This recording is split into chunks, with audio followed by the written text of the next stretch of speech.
Hey, what up YouTube? This is Assailant Legion, and today I'm deck profiling a Gravekeeper deck. Now, I've always been a big fan of Gravekeepers. This is an unusual Gravekeeper deck, though. This is not the ones you see that like one in the YC Assailant recently. This is not aggro, beat your opponent down. This is a Gravekeeper stall deck. It's a very interesting build. Very effective, though. I first saw the build for this deck. I saw a revised build. Somebody had, on a forum, somebody had noted that a deck similar to this, or similar to the way he built it, had won 6-7 years back at World, and he revised the Gravekeeper stall deck, and then I made the deck, played it, did okay, revised it again, played it again, did it okay again. This is going to be the third revision of it, and we'll see how it does. So I'm just going to go right through it. It's a very unusual deck, and you'll see why. First, start with monsters. Your 3 Gravekeeper Commandants. They search for the Necro Rally. There's not much to them. They're good cards, just all together. 2 Recruiters. These things are in just about any Gravekeeper deck are 3 of. In this deck, they're not quite as useful as aggro because there's not many things to pull, but they add consistency to the deck by pulling Commandant is a big thing. What they do, they add consistency, and that's a big reason. Plus, they're pretty good defenders when they're around the field. 3 Spy. Arguably the best searcher in the entire game. The real reason, they're Gravekeepers, they're arguably the best searcher in the game. They're 2500 defenders. That's the biggest thing about them. They're 2500 defender, they can pull out another 2500 defender, which is big in this deck. Really big. Not many things can run over that kind of stuff. 3 Cyber Rallies. Now, what these things are, is they're pretty much your draw power. Their first effect allows you to negate opponent's battle phase, pretty much, and draw a card. That's really good. Plus, they can allow you to draw 2 cards if you want to get the draw power quick. And the large thing in this deck is draw power, consistency. Which adds consistency. Now, something a little bit different. This is definitely a variation from the other builds I've seen. 2 Malefic Stardust Dragon. Now, the reason I'm playing this, I just think it's a really good card. It's a free field barrier, pretty much. That has 2500 attack into the defense, just, as a bonus. It's one downside, it's one con, which is none of your other monsters can attack, really doesn't apply in this deck because you won't be attacking at all, really. So it's just a free field barrier. Absolutely, completely free. You still get a special summon another normal summon that turn, and it's got to the defense 2500 attack, which isn't shabby. When you regard, this thing kind of rounds out the whole spy set, so that your last spy can pull something. It's a good thing to top deck into, 2400 defense with Necro Valley. It's a good effect. All that fun stuff. Descendant, Gravekeeper Descendant. Now, since this isn't an aggro deck, it seems kind of weird to have this in here, but the reason it's in there is consistency. It adds consistency. What you do is, it allows you to off your recruiters, because a lot of the time your opponent won't be able to attack, because of your stall cards. So what it allows you to do is off your recruiters, if you don't have Necro in the field, off your recruiters to pull Commandant to add Necro Rally to your hand, which is very useful. It adds a fair amount of consistency. Plus, he can also be used as aggro if need be. One Morphing Jar. It's a great draw power card.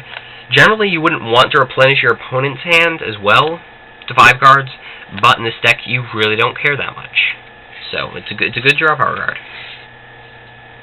One Sangan searches out just about anything in the entire deck. Large thing, you'll be searching out spies or cyber rallies a lot of the time, but you can search out almost anything in the entire deck. Very useful card. Now, that's all for the monsters. On to the magic. 2 Necro Rally. I don't run 3. I feel that 2 is a better number. You don't seriously need 3 commandants to add all the consistency you need to get the Necro Rallies. I just feel better with 2. This is the original anti-meta card. The original one. And very good card. Stops a lot of decks in their tracks. Hurts a lot of decks. Good card. Plus, you need a Gravekeeper's deck, because it adds 500 defense and attack. Now, the 3 cards that make this deck really go round, that win you the game. 3 Wave Motion Cannon. And it's a pretty simple effect. The good thing is once you've played it, when you send it to the grave, it's not an activation, therefore it thinks that if your opponent draws something that will stop an activation in 8 turns, it doesn't matter. But they're they're useful, they're very good. They're not that hard to keep in the field, actually. I mean, yes, we got one MST came back, but we lost Heavy Storm as well, which is actually better for this deck. So, they're pretty good. They're really what are going to win you the game. That and protecting them. 2 gold sarcophagus. Now we got 2. Adds more consistency to deck by generally what you'll do is you search out a wave motion cannon. Even if you already have one in the field or in your hand, you'll search out another one. Because a large change, your opponent will find some way to off that wave motion cannon in 8 turns. So you'll have another one just right on hand. Boon, very versatile card. Can stop your opponent's attack. Your opponent's monster can stop a lot of abilities. Can flip your spies back face down. No reason it should be in the deck. Only 2 of because there just isn't room for 3. 1 Allure of Darkness. Draw power. Gravekeeper Steel. It's a +1 for you. +1 to your hand. No reason you shouldn't run it. I don't run 2 because there just isn't room in this deck. And this deck doesn't run that as many Gravekeepers as like aggro would. So, but 1 works pretty well. It's almost never useless. Dead draw. So, good card to use. Now, the first of the 3 parts of the stall, the real stalling, stop your opponent's attacks thing. Level limit A, B. No monsters 4 or higher can, all monsters 4 or higher change defense vision when they're summoned. Pretty much. I mean, it's just a good card. It stops your opponent's monsters in the tracks. Big monsters in the tracks. Anything with less than 4 stars is unlikely to be able to run over a 2000 defense spy. Just saying. That's 2 messenger fees. Since this isn't limited, I put 2. 3 just don't need. Deck has enough defense on its own, but 2 is a good number. I would probably side in another one though against some decks, or side out one. It depends. But no monster 1500 or less, more attack and attack. You have to pay 100 life points every standby phase, but it's not really a big cost. I've come across few duels where I've had to stop paying for this because I was that low, but it's generally not that big a cost. Most things will, if you have a spy in the field, you're guaranteed, therefore, to have nothing that will run over it. Nothing much to it. Those are all the magics. You may note, of course, that there aren't really any generic kind of magics in there. I didn't have any dark holes or mystical space typhoons. The reason being, in this deck, you really, honestly, don't care about your opponent's monsters, your opponent's backfield. All you care about is getting that wave motion and protecting it for 8 turns. Allowing it to go off. That's about it. So I just didn't see the need to add an MSTs or a Dark Hole. Or Monster Reborn doesn't go in Necro Valley deck. But that's the reason being. And on to the traps. Dark Bribe. I am not rich enough to afford Solemn Judgments. Sorry, Solemn Warnings. So, this is what I use. It's a pretty versatile negate magic and trap cards. It's not usually a good thing to add one to your opponent's hand, but again, in this deck, you don't too much care. Not quite as much, but it's what I got. What I have. 2 skill drain. These things are amazing. They will stop a large majority of decks completely in their tracks. You still have your huge defense monsters, and so they're just a great card to use. The final part of the stopping your opponent's attacks, Gravity Bind.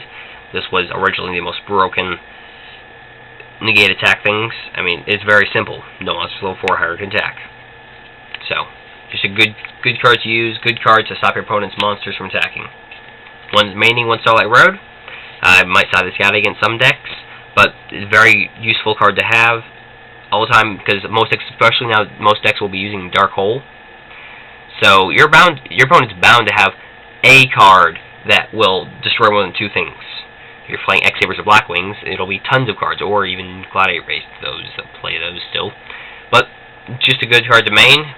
It stops your opponent's that kind of thing. It adds protection. Plus, you get a Stardust Dragon out of it. I mean, who doesn't like that?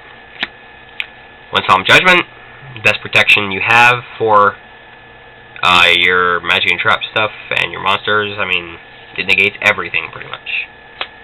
Pack for life points, but you know, you can't lose on half your life points. Whereas, like Solemn Warning, if you have less than 2 life points, you can't activate it. So that's Solemn Judgment, a good card. And lastly, a Mirror Force. The reason I have this in here instead of like a Dark Hole is, well, opponent attacks, it'll clear their field, and they'll have to set up all again, which can take a while. Enough time for wave pushing to go off. So, that's the deck. That's the deck in the nice pot of duality cases. Yes, yes, You know you like them. You know you're jealous. I'll go through. Extra deck is mostly up to you. The only thing I would definitely say is you need 3 Stardust with 2 Malefic and a Starlight Road. You almost certainly will need 3, so 3 Stardust is a definite must.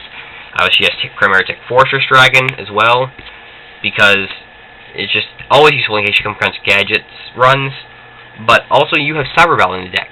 So your opponent plays Cyber Dragon, Cyber Value plus this equals 2,000. Who doesn't like that? I have Ancient Fairy. Ancient Fairy, useful card for when you need to gain life points. You're willing to get rid of a Nectar Valley. That's about it. You're unlikely to summon an Ancient Fairy Dragon, but it's good to have in the extra deck. So that's the deck. Please leave any comments or criticism or just ideas for how to improve it below. And please subscribe to our channel. You'll get videos like this about every week. And go check out our Team Legion's Card of the Day on Pojo.com. Go to the Yu-Gi-Oh tab, and every single day they have a Card of the Day, and Team Legion all those reviews on it. So that's the deck. Hope you like it. Please, again, leave comments below. And this is Assailant, signing out.